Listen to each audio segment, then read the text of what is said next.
kulanti wanaagsan daawadayaal iyo saaxiibayaalba meel kasta oo joogtaan ku soo dhawaada mar kale iyo barnaamijka toddobaadka iyo Toronto oo idinkaga imanaya stuudiyaha telefishinka caalamiga ee Somali Cable ee galbeedka magaalada Toronto ee dalkani Canada. daawadayaasha qadarinta iyo qiimaha mudan lahow anagoo idinku baridinayna hadba xilliga iyo xaaladda aad ku jirtaan. daawadayaal iyo saaxiibayaalba magacaygu waa Maxamed Cabdullaahi Xasan. barnaamijka toddobaadka iyo Toronto ayaan ku soo gudbinaa guud ahaanba wararka khuseeya mandaqada geeska Afrika gaar ahaan Soomaalida. waxaanu waraysiya la yeelanaa haldoorka Soomaaliyeed ee dalkani Canada iyo waliba siyaasiyiinta Soomaaliyeed kuwooda booqashada ku yimaada dalkani Canada. barnaamijka toddobaadka iyo Toronto maantana haddii Allaha awood lihi ogolaado waxaad ku daawan doontaan waraysi ku saabsan dagaalada ka soo cusboonaaday gobolka Shabeellada Hoose gaar ahaan deegaanada Marka iyo nawaaxigeeda oo aan wax ka weydiiyay garyaqaan Maxamed Abukar Geetanow oo barnaamijka toddobaadka iyo Toronto in badan uga hadlay dagaalada ka soconaya deegaanadaasi. sidaad kala socoteen wararka saxaafadda Soomaalidana waxaa soo cusboonaaday dagaal ka soconaya gudaha magaalada Marka ee gobolka Shabeellada Hoose. dagaaladaasi ay u dhaxeeyaan dawladda federaalka ee dalka Soomaaliya iyo dawlad goboleedka Koonfur Galbeed ee dalka Soomaaliya maxay ka qabteen aragtidooda ku wajahansan maxay tahay. waxaa su'aalahaas oo dhan barnaamijka toddobaadka iyo Toronto la hoos galay garyaqaan Maxamed Abukar Geetanow oo garyaqaan ka soo jeeda deegaanadaas iyaga ah. mudane ku soo dhawo barnaamijka toddobaadka iyo Toronto. magacaygu waa Maxamed Cabdullaahi Xasan. السلام عليكم ورحمة الله. محمد عبد الله واد محسنتهي ساد الترين ومتقان وحال ميس غفرديا إن كاغي جبابو وحي لباتوين كي الدقالة اسوتا وكسعد الشباب الله هوس ديارنا هو هاي سؤال هذه واحد ويدينيس awahgad garyaqaan waxa ka soo jeeda deegaanada iyaga ah waxaad ku nooshahay magaalada Toronto ee dalkani Canada. muddo hadda laga joogo bilooyin ayaynu ka hadalay dagaaladan soo noqnoqonaya. bal marka ugu horeysa waxa dadka Soomaaliyeed iyo annagaba aad la qaybsataa dagaaladan iyaga ee soo cusboonaaday iminka ayay u dhaxeeyaan oo marka ku dagaalamaya. horta saad u tiri waa dagaaladan way soo noqnoqdeen. dagaalada waxay soo wada mareen wajiyo badan ay yeesheen ay soo siyaaseen tilaabooyin badan nooc badan ay soo mareen. habbeeleed marbalba waxay ahaayeen habbeeleed laakiin beelaha oo mataqaana dagaalamay waxay ahaayeen beesha biimaal oo deegaankeeda ku sugan iyo iyo beelo ka soo baxay oo ka yimid gobolada dhexe. beelahaas yimid xagga ka yimida laakiin markay dagaalada ay mataqaana ku kululaadaan waxay mataqaana kaaysan jireen oo gadaal ka ma jireen oo soo taakuleyn jiray oo kaalmeyn jiray ciidamada dawladda. markii dambena haddana waxay la yimaadeen Malaysia oo calooshood u shaqaystayaal oo ayaga ay soo ijaarteen haddana la yimaadeen. hadda waxay markii dambe ugu dambeyntii ay ku milmeen oo ay mataqaana heshiis la galeen oo ay dhexgaleen al-shabaab. hadda dagaalka ka socday Shabeellaha Hoose ma aha mid beeleed, waa dagaal oo u dhaxeeya beesha biimaal iyo al-shabaab. ciidankii biimaal oo markii hore ciidan beeleed ahaa waxaa loo aqoonsaday hadda ciidan dowladeeda loo aqoonsaday. ciidankaas oo markii hore ka soo jeeda beesha biimaal iyo maanta hadda la dagaalamayo al-shabaab. marka beeshii markii hore ka yimid gobolada dhexe ka yimid oo dagaalada waday oo ku miirmay al-shabaab galay waxay hadda ay damacsan yihiin marka gudaheed waxa ka dagaalamay waa al-shabaab. waxay rabaan inay yiraahdaan al-shabaab ma ee waa annaga beel hebel iyo marka ka dagaalamayno. taasna wax kama jiraan, waa al-shabaab wax dagaalamayo. garyaqaan halka igu qabo haddii ciidamada AMISOM ee nabad ilaalinta Soomaaliya u jooga ee ka socda Afrika ay magaalada Marka iyo gudaheeda ku sugan yihiin ciidamadii dawladda ku sugan yihiin ciidanka beesha biyamaalna aada sheegtay dowladda ayaa hubaysay oo aqoonsatay oo hubaynaysa, siday suurtagal ku tahay inay al-shabaab gudaha magaalada marka ka dagaalamayaan? al-shabaab horta mataqaana waxa weye ciidamadan afrikaanka amisom waa dagaalamayaan, laakiin dabeecada ay leeyihiin waxa deegaanada qaarkood kuma degdegaan. deegaanada geedaha badan oo deexda loo gabaad badan lahoo meelaha godada lahayo ma galaan.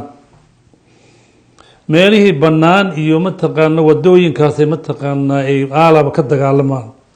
al-shabaabna waxay degan yihiin maxaa la yiraahdaa bariga magaalada marka, meel tulooyin la yiraahda jilib jasiira iyay degan yihiin. waa dhul deex ah oo aysan technica geli karin, baabuur geli karin, waa lug. ciidamada afrikaankana ma galaan aaladaas. dabcan ciidanka biimaal hadda mataqa hubkaas faraha badan oo al-shabaab ay wataan keli mataqaana uma magac dhigi karo, laakiin magaaladiibuu ka daafici jiray marka magaaladii mataqaana lagu jiray. adiga markii dambe way soo xoogeysteen ciidamankii mataqaana al-shabaab oo deexdaas xeebaha waa xeedaha baddaas xeebaha mataqaana u furan ilaa waxay u furan yihiin ceelisha biyaha ay u furan yihiin. meeshay ka soo baxaan waxay soo galaan jasiira ay soo galaan, waxay yimaadaan meel yaraha jilib ay yimaadaan, laakiin waa jid isku xiran ceelisha ilaa bad isku xiran wey. halkaasay ka soo baxaan, xooggoodii marka ay soo saareen marka way soo galeen. markay saa u soo galeen yaa ciidankii mataqaana biimaal oo ciidanka dowladda ayaga markay isku dhaceen yaa waxaa yimi qayladhaan, waxaa bilaabay meelihii hore oo isla al-shabaabtii waxay leeyihin annaga habargidirana la yiraahdaa, beel hebel aan nahay, manihi al-shabaab ee mataqaana ciidankan dowladdu nala dagaalamayo hana laga doojiyo. marka sababta ay ku soo galeen marka waxaweye ciidanka afrikaanka ma geli karaan meesha hadda ay joogaan. maxaa la yiraahdaa al-shabaab meesha ay joogaan meel ay geli karaan ma aha. ciidanka afrikaanka haddaysan la soconin technico ma dagaalamayaan. hagaag waktigan iminka oon wada hadlayno aan ku sugannahay magaalada Toronto ee dalka Canada, dagaalka u dhaxeeya dadka iyaga ee aad sheegayso xaguu ka soconaya? dagaalka hadda badi ahaan wuxuu ka socdaa magaalada marka gudaheeda ka socdaa. hadeeru ka socdaa bar magaalada waxaa joogo al-shabaab, barka kalena waxaa joogo biimaal. ciidankii biimaal waa ciidanka dowladda hadda, laakiin waa ciidankii ka aas-aasmay maleeshiyadii iyo mataqan dhalinyaradii biimaalo hore u dagaalamay. ciidankii ka aas-aasmay oo hadda ciidan dowladeed noqday yaa marka dhinac ka joogo, dhinaca kaletan al-shabaabaa joogo. hagaag agriqaan waraysiyo dhowr ah oo horey kaaga qaaday xilligii dowladdii xasan sheekh ee uu mas-uulka ka ahaa, waxaad eedeymo dusha uga tuurtay dhowr jeer in ay xukuumaddu hubaynayso beelo aad ku sheegtay inay gobollada dhexe ka yimaadaan, balse iminka waxaad caddaynaysaa in ay dowladda iminka jirtaa hubaynayso beesha biyamaal. isbedelka noocaasi xaguu ka yimid? aragtidaaduse maxay tahay markaad si daacad uga hadasho? horta halkaa wuxuu ka yimid waxaa meeshaan socday dagaaladii mataqaana u dhexeeyey al-shabaab iyo amisom. al-shabaabkii mataqaana markay la dagaalamayaan maxaa la yiraahdaa amisom ay la dagaalamayaan, waxaa mataqaanaa gacan siin jiray dhalinyarada biimaal gacan siin jira. sababtan waataan kuu sheegayo, meelaha aysan geli karin oo technicada geli karin, baabuuraha geli karin kuma degdegayaan. ciidanka afrikaanka ma gelayaan, infantry ahaan lug kuma gelayaan. ayaga waxa weye baabuurahooda haddaysan soconin infantry oo galo maxaa la yiraahdaa ma ku degdegaan. markii ciidankii afrikaanka, saraakiishii ciidanka afrikaanka ay arkeen firfircoonida iyo waxtarka ciidanka biimaal, ayagaa barsbarogareeyey, ayagaa muujiyey oo u muujiyey taliskoodii oo mataqaana maxaa la yiraahdaa oo u muujiyey hataa mataqaana wakiiladii ka socday qaramada midoobay, ayagaa u dhigay maxaa la yiraahdaa u hormariyay ciidankan beeshan hebel oo mise ka dagaalamaysa waa ciidan nool oo wax iska dhicin karo, wax qaban karo. taa waxaa ka dhashay in hogaamiyihii ciidankii biimaal in looga yeero taleex xalane ilaa asbuuc meesha uu joogo uu marbixin mataqaana meesha aqoonsiga meeshu ka yimid aqoonsiga wuxuu ka yimid ciidankii dowladda oo ciidankii biimaala u muuqday ciidan mataqaana waxtar leh ciidan dagaalyahana marka 6 sano lasoo dagaalamayo dagaaladii way barteen oo mataqaana maxaa la habkii lagu dagaalamay barteen meelihii la galay barteen marka waxay noqdeen ciidan mataqaana mintida oo howlkar ah oo wax qaban karo marka afrikaankii amisom mataqaana boros gari ayaa warbixintii ay gudbiyeen oo dowladii u gudbiyeen yaa keentay in ciidankan dowladda loo aqoonsado ciidan dowladeed waxaa loo keenay maxaa la yidhahdaa dareskooda ayaa loo keenay qeybbaa laga dhigay qeyb mushahara loo bilaabay way qaataan qeybta kalena mataqaana waa la soo socdaa laakiin haddaad weydiisay sidee uu ku yimid maxaa la yidhahdaa aqoonsiga waxaa keenay warbixin ay bixiyeen amisom marka gatanow haddii dowladdii hore ee xasan sheekh sidii aad horay uga sheegtay barnaamijyo aan kugu wareystay ay hubeynaysay beelaha ay saysaan ee deegaanadaas maleeshiyadkoodu ku sugan yihiin waxaad caddaynaysaa tan farmaajana inay hubeynayso maleeshiyada beelaha biyamaal horta waa saas laakiin waa laba mataqaana fikradda kala gedisan maxaa la yidhahdaa ujeedada kala gedisan ujeedada dowladdii hore ay u hubeynaysay ciidankan ka yimid galmudug wuxuu ahaa wuxuu mataqaanaa ku salaysnaa taageera beel buu ku salaysnaa beelaa la taageeraya oo maxaa yeelay ciidankii dowladda oo joogay shabeellaha hoose yaa loo fasaxay inuu la dagaalamo maleeshiyada biimaal fasaxa loo siiyey oo mataqaana waa loo ogolaaday waa taad sida tir hore iga qaaday wataan kuu sheegay number 50 ciidankii gubay hataa generaalkii watay aan kuu sheegay magaciisa ciidanka dowladda ay ahaayeen wasiirkii arrimaha guud maalintaa yimid aqoonsay waxaa geystay ciidanka dowladda geystay dhibaatadaas kubi geystay waxba laguma sameyn tawaquf waa ku dhimatay magaalada dhan dal qabar siiyey asalta mid waxba lagama qaban marka waxay ku tusaysaa wuxuu ahaa mataqaana waxaa la taageeraya beela la taageeraya beela la mataqaana la tiblay tibilka wax lagu hayay waxay ciidanka biimaal u ahaa waxaa la taageeray ciidanka ka yimid halkaas dowladdana ku hartay dowladdan waxay aragtay ciidan la dagaalamayo al-shabaab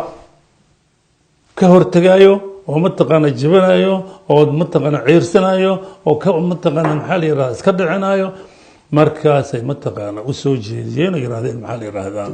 ciidan dowladeed ahaan oo gobolka ka dagaalamayo waa loo aqoonsaday wahagaag dagaalo dhawaan ka dhacay xeraalo oo ka tirsan gobolka galguduud dowladda federaalka ee dalka Soomaaliya waa ka hadashay dagaalkan ka soconaya gudaha magaalada marka maxaa mid iyo kow ah dowladda federaalka ee dalka Soomaaliya ee xilligan iyo waliba dowlad goboleedka koonfur galbeed Soomaaliya midkoodna uga hadlayay waxa weeye waa su'aal fiican weey su'aashan waa su'aal fiican jawaabteedana ma taqaan waa adag tahay si kalama ahee maxaa la yiraahdaa xaraale waxay u jirtaa in ma aqaan waa aad iyo aad uga fogta 1 kilomitir waa ku dhawaanaysaa hadaysa mataan way ku dhawaanaysaa xamarna iyo number 50 waxa isku jiraan 50 kilomitir marka waa su'aal meesha ku jirto xaraalo intaa u jirto laga hadlay number 50 oo mataqaana madfici xamar ka dhaca laga maqla waxa laga maqla number 50 waa laga dhageys waa laga maqla lagama hadlo taa waxay daba socotaa tii hore aan ku iro dowladdii hore oo hiilo u ahayd mataqaana reer galmudug hiilo u ahayd habkii ay dejisay yay weli dowladdan cusub oo farmaajo aysan baabi'inin xergihii la xirxiray iyo nidaamkii la sameeyey oo dowladdii xasan sheekh ay sameeyeen yaan weli la kala furfurin oo dowladdan aysan weli u helin awood ay ku kala furfurto kiiba wala socdo maxay la saraakiishii oo mataqaana dowladda oo ciidankii dowladda gobolka waa jooga oo konbimal ku kala waa jooga waa kuwii hore oo xasan sheekh uu keenay saraakiisha joogo saraakiishaas maxay sameeyeen saraakiishaas in mataqaana maxay lahaa shabaab ay mataqaana gacan saar lahaya waxaa muujinayso tira 3 jeer ya xaruntii weyneed laanta buur oo ciidanka dowladda ay deganaayeen oo agab walba ay ku haysteen rasaasta ay ku haysteen hubka ku haysteen 3 jeer waxaa loo faaruqiyey al-shabaab dagaal been soo qaad waa looga baxa meeshay ka rartaan 3 jeer way bimaalo mataqaana qoryo haysto waxba waa ka qaadi waayeen marka ciidankii dowladdu mataqaana habeysnaayo generaal iyo cornel iyo jinni ay hogaaminayeen waa laga rartay bimaalo mataqaana maxaa niman dhalinyaro duurkas ka soo aruursan waxba waa laga qaadi waayeen waxay ku tusaysaa ma jirin hataa iska celis yar ma jirin والله mataqaana al-shabaab markay wax rabaan waa yimaadaan meesha ka rartaan marka xergii ay xireen dowladii hore aan wali la kala furfurin warbixintii mataqaana xasan sheekh iyo raggiisii ay meelaha dhigteen wali yaallo ciidankii dowladda wali warbixin waxay ka qaadataa ciidanka saraakiisha sare oo hogaaminaya ciidanka dowladda gobolka joogo ee wali ka qaataan marka haddii aan laga hadlin lagama hadli karo marka warbixintaas dowladda saraakiisha sare ay soo gudbanayaan yaa ah mid aan laga hadli karin marka waa saas sababta aan looga hadlin xaraaleen looga hadlay tanna looga hadlay wax weeye nidaamkii hore la dejiyey ayaa la kala furfuray wahagaag gariiqaan geetaanow 7 sano ayuu dalka Soomaaliya dowlad dhexe oo xoog ah oo dalka hanata aysan ka jirin gebi ahaanba deegaanada Soomaalida isbedel baa ku dhacay qurbaha la soo degay gobollo cusub bay Soomaalidu degtay dhul badan baa abuurmay maxaa mid iyo laba ah oo diidaya dadka Soomaaliyeed inay halka ku wada noolaadaan markaad sheegaysa marka iyo gobolka Shabeellada Dhexe hoose wax diiday ma leh laakiin aan kula noolaado waa mid aan kugu dul noolaadan waa mid aan kula noolaado cid diidan ma leh shabeellaha hoose markaad tagto hadii haddaad tagto waxaa xaqiiqo ah nin ina adeerkaada inaad ka helayso mise ina abtigaada aad ka helayso mise seedigaada aad ka helayso waa xaqiiqo ani hadda waa xaqiiqo haddaad tagto marka oo tiraahdo ma weynaysid qof aad tiraahdo hebelow ina hebelow aad ma weynaysid qabiil aan deganayn ma leh meel walba waa laga yimid meel kasta waa la degan yahay beeraa lagu leeyahay xoolaa lagu daaqsadaa dooni baa lagu leeyahay guryaha lagu leeyahay waa dadkii degaan rabo oo nolol rabo kii ganacsanaya kii beera leeyahay oo quman waxba waayo laakiin waxaa jiro reerahan reer mataqaana oo hadda fidnada wado oo Soomaaliya ay ka degay laadahay waxay maxay ku dagaalamayaan marka anaga leh hore u yiraahdeen shabeellaha hoose 80% anaga leh waa ka dhawaynayaan waa dagaalamay waa 80% shalan maqlay lahaayeen anaga Soomaaliya 8 gobol aan tagnaa waa 8 gobol Soomaaliya marka gobolka ujeedadu waxa weeye meel walba anaga leh marka meeshan haddaad weydiisay ciddii nolol rabtay way ku noolaataa laakiin haddii mataqaana dadkan rabo inay wax walba ay qabsadaan beerihii rabo qabsadaan guryihii rabo inay qabsadaan daaqii rabo inay qabsadaan fidnada wax keenaya kaa weyn dhulka dhan way qabsadeen midda keliya aysan qabsanin waa marka baraawo way qabsadeen wanlaweyn way qabsadeen afgooy way qabsadeen midda keliya mataqaana yur lagu hayo waa marka yureynta lagu hayo waa marka inta kale jaa way qabsadeen markay leeyihiin ilaa aan qabsan geetaano haddii aad tahay nin oday ahoo garyaqaan ahoo waayo arag ahoo waddankan qowmiyadaha kala duwan ay ku nool yihiin muddo 20 sano ka badan ku noola aad tahay maxay tahay rajada muuqan karta inay dadkaasu nabadgelyo helaan si ay horumar iyo waxbarasho iyo barwaaqo deegaanada uga bilaaban horta maxamedow waa arrinta hadda aad soo taabatay waxbarasho iyo nolol gobollada kale oo dhan way leeyihiin gobolka shabeellaha hoose markii laga reebo sababtana waxa weeye qolooyinka qabsadeen misaal hadda baraaba mise afgooye mise walla weyna qabsadeen uma dhalana meesha muraadka ma laha isbitaal had jiro muraad kama laha iskool muraad kama laha waxay muraad ka leeyihiin male inay wixii qaadtaataan ay wax xukumaan ay wax dilaan ay wax boobaan mooyaan meelaha kale ka soo qabo mataqaana guri ceel ka soo qabo maxaa la yidhahdaa deegaanadooda ka soo qabo jaamacadaha ka furan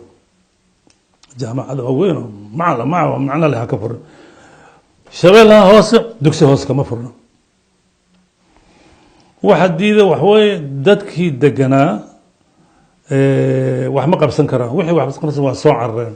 kuwa qabsadana ma kala jecla maxaa yeelay ayaga meesha ilmo uma joogaan wax baran uma joogaan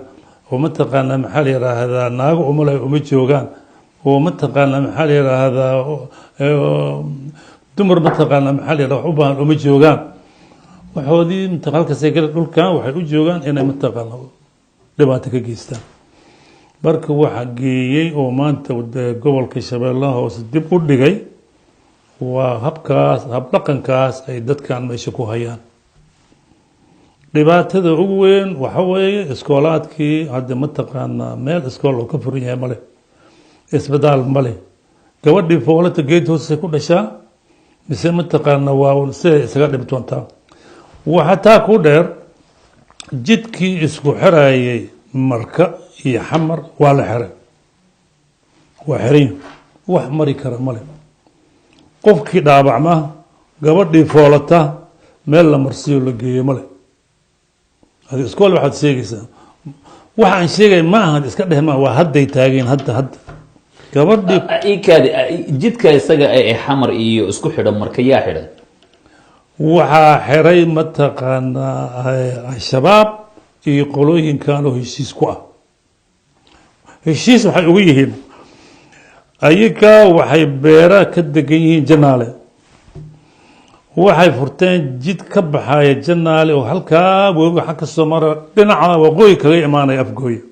yay furteen jidkan waa la xiray jidkan oo wax u mari lahaayeen beelihii meesha deganaa ay biimaal u badan yihiin wixii jidka ay wax u marayeen way xireen ayaga jidkaasay adeegtaan jidkaas janaale halkaas waqooyi mataqaana waxay ka soo baxaan meel u dhexayso waan laweyn iyo xamar iyo afgooy meel u dhexayso ay ka soo galaan marka ayagaa xiray dhibaatadii mataqaana u weyn wax weeye hadda jidkiioo xiran wax alla wixii dhaco wax laga qabanayo male wax la qaban karo meel isbedel gobolkoo dhan isbitaal loo la ciirsado male isbitaal loo baxsado male waxba ma yaalaan jidkiina waa xiran waa dhibaatada ugu weyn hadda mataqaana horta meesha dadka ay sameynayaan oo hadda mataqaana dhibaatada culus ah taasaa ka mid ah wahagaag haddii aynu ka hadalnay dowladda federaalka dalka soomaaliya iyo dareenkeeda dagaalada ku saabsan dhulka isaga ah ee gobolka shabeellada hoose iyo deegaanada marka ee lagu dagaalamayo waxay hoos yimaadaan dowlad goboleedka koonfur galbeed ee dalka soomaaliya doorka dowlad goboleedka koonfur galbeed ee dagaalada ku wajahan muxuu yahay arrin hortaan garan waynay oo meesha mataqaana markii hore siyaasad ahaan maraan ka hadlay aniga arrintaas gobolada dhexe mataqaana waxaa koonfur galbeed waa 3 gobol baay bakool shabeellaha hoose baay bakool mataqaana howla ka socoto iskoolada furan jaamacada la furaa waa la socdaa mataqaana macaawinooyin la geeyaa waa la tagaa tan shabeellaha hoose ma la yimaado dowlad goboleedka koonfur galbeed waxba kuma soo darsato markii ugu horeysay oo shariif xasan uu ka hadlay bilooyin ka hor ay ahayd markay dagaalada aada u kululaadeen oo mataqaana biimaal iyo al-shabaab ay mataqaana madaxa isgashadeen iyo marka hadlay si wanaagsan buu uga hadlay waa markii ugu horeysay markan ugu dambeysay horan ugama hadlin kadibna kama hadlin waxaan maalin markii hore mataqaana anigoo qaaraan aniga waxaan u fasirtay mataqaana waxaa jira sababo siyaasadeed oo shariifka ku qasbayay inuu sidaa u dhaqmo laakiin waxaan islahaa sababahaas oo isbedeli doonaan doorashooyinkii iyo wixii markay dhammaadeen waxba isbedelayaan lahayn wixii isma bedelin oo maxaa markii hore ma ogtay dad baa la heshiiyey mataqaana meeshii waxaan aan kuu subay waxa ii sameey waxa igu dulqaad waxa aan kugu dulqaato yaa la islahaa dagaaladii doorashooyinkii waa dhammaadeen siyaasaddii waa isbedeshay ilaa hadeer weli ma hayno maxaa la yidhaahdaa dowlad goboleedka shabeellaha hoose oo gacan ka geysanaysa shabeellaha hoose dowlad goboleedka waxaan leeyahay koonfur galbeed oo gacan ka geysanaysa shabeellaha hoose ilaa hadeer ma hayno haddee sababtii mataqaanaa aniga meel hadda aan saarno ma naqaan marka siyaasan markii hore ka dhignay ma siyaasadii hore weli mataqaanaa socoto ma wax kalaa jiro ma naqaan gaar ahaan marmar shariifka wuxuu aadaa baraha diyaarada ku tagaa uu soo noqdaa laakiin maxaa la yidhaahdaa shabaab marka iyo qoryooley iyo ma yimaado ma soo farageliyo inkastoo ay joogaan al-shabaab laakiin haddii loo baahdo waa la tegi karaa aad baa loo tegi karaa meeshii la doono waa la tegi karaa laakiin madaxda koonfur galbeed ma tagaan shabeellaha hoose annagana haddi sababtii ma naqaano ma caddayn karan hadde markii horan mar aan sheegnay oo sidaan ku iray siyaasadda iyo mataqaan xulafaysi iyo waxbaa jiri karay hadda ma naqaan laakiin waxba lagama qabto haga gabagabada barnaamijka waxaan jeclahay waxaa tahay nin garyaqaana aqoon-yahana oday ah magaaladan toronto iyo nawaaxigeedaba haldowrka soomaaliyeed ka mid a dadka soomaaliyeed ee ku dagaalamaya deegaanada iyaga ah dowladda federaalka ee dalka soomaaliya iyo weliba dowlad goboleedka koonfur galbeed ee dalka soomaaliya ee gobolka shabeellada hoose iyo marko oo lagu dagaalamayaba ay hoos yimaadaan fariintaada ku wajahan ee odaynimo maxay tahay ku mahadsan tahay mid baan rabay inaan ka hormariyo amuurihii hadda markay mataqaana saa u kululaadeen madaxweyne farmaajo wuxuu xooga horta saaray oo sida ii muuqato in gobolada uu nabadeeyo madaxdaas uu hadlayaan maqlayo isagoo leh madaxda maamul goboleedyada ha ku dadaalaan inay dejiyaan dagaalada iyo wax meelahooda ka socdo hadda waxaa shir lagu qabtay madaxtooyada la yiri wuxuu u dhaxeeyaa biimaal iyo beelahan reer galmudug iyuu u dhaxeeyaa oo la yiri waa la heshiisiinayaa ayadoo meesha ka muuqato in laga saaray 6 sano ay dagaaladii socdeen iyo sababihii loo dagaalamayay iyo wixii laisku hayno ayadoo meesha laga saaray yaa waxaa la yiri waa la heshiisiinayaa madaxtooyada lagu shiray madaxweynihii mataqaana 2 qofood maxaa la yiraahdaa u xil saaray inay soo qabtaan xubno fariisto oo arrimahan ka tashado mid aad aan ula yaabnay oo aan ka xumaanay oo aan ka argagaxnay waxaa weeye 2 nin mid waa indhacaddana haddaan dib u noqdo shabeellaha hoose dhibaatada uu ka geystay mataqaana cid geysata ma leh ciidamadiisii wax ay xasuuqeen dadkii oo biyihii ka gadi jiray sanooyin iyo wax ka qaadan jiray baad oo ku tilmaamayay maxaa la yidhaha canshuur guri walba waxbuu ka qaadanayay neefkii socda waxbuu ka qaadanayay baabuurkii socda waxbuu ka qaadanayay ciddii diidda wuu dilayay mataqaana ciidankiisa dad badan ay laayeen ya maanta la yiri mataqaana maxaa la yiraahdaa ha naqdo madax ha ka naqdo guddi nabadeyn ka dejinaya maxaa la shabeellaha hoose arrin aan la argagaxnayno biimaalahan waa ka argagaxnay gaar ahaan qurba joogteen waa ka argagaxnay shirkaas haddana wuxuu ka dhacay shabeellaha wuxuu ka dhacay madaxtooyada maxaa la yiraahdaa dadka meesha joogo oo galaya shirarkaas galaya oo mataqaana wakiilka ka ah masla leeyahay magac biimaal oo mataqaana ku galayo ma hadli karaan 6 sano ay dagaaladan socdeen marna kama aysan hadleen marna waxba kama geysan maanta ay leeyihiin mataqaana maxaa la yiraahdaa waa heshiisan geynayno maxaa lagu heshiinaya waxaa la yiri ciidankii dowladda ciidankii biimaal waa la soo qaadaya ciidankii hawargin waa la soo qaadaya ciidan kale la geynayo suuragal ma waxayse suuragal ku ahayn biimaal 6 sano dagaal ku jiray boqolaala ka dhimatay hanti uma harin waxba uma harin sababihii u dagaalamaya waa la yaqaanaa. waxa weeye deegaankayga iga baxa, beerahayga iga baxa, dhulkayga ii daaya. maanta la leeyahay biimaal iyo ciddii la dagaalamay waa simihii shabeellaha hoose